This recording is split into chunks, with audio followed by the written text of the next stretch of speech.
কলকাতা পৌর নিগম প্রাথমিক বিদ্যালয়। এই বিদ্যালয়ে কয়েক বছর আগে অবধি প্রচুর ছাত্রছাত্রীরা পড়াশোনা করেছে।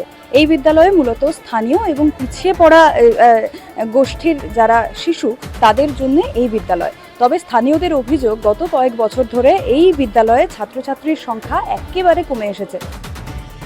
এখনকার দিনে সমস্ত গার্জিয়ান চায় যে তার বাচ্চা মিনিমাম একটা ইংলিশ মিডিয়াম স্কুলে যাক। সবাই ওই প্রাইভেট স্কুলটা যেহেতু পয়সা নিয়ে ওরা পড়ায়, তাদের ভ্যালুটা বেশি, তো এখানে দেয়। সেখানে আমরা যথেষ্ট ডাকতে যাই, বলি যে ফ্রি ড্রেস আছে, খাবার দাবার, মিড ডে মিল আছে, কিন্তু যদি না আসে সেখানে তো আর কিছু আমাদের আর কিছু করার নেই। আমরা এই যে প্রকল্পগুলো আছে এখানেও আমাদেরকে কাজ করতে হয়, চলে যাই আমরা সেখানে, তখন বিদ্যালয়টা পুরো বন্ধ। স্টুডেন্ট দেখা যায় না এখন, আর আগে দেখা যেত দু একটা, এখন আর দেখা যায় না। স্কুলে এটা বহুদিন ধরে কোনো স্টুডেন্টদের দেখা পাওয়া যায় না।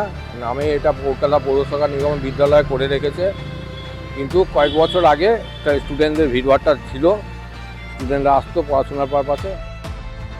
ক্যামেরায় শুভময় দাসের সাথে পায়েল রায়, রাষ্ট্র।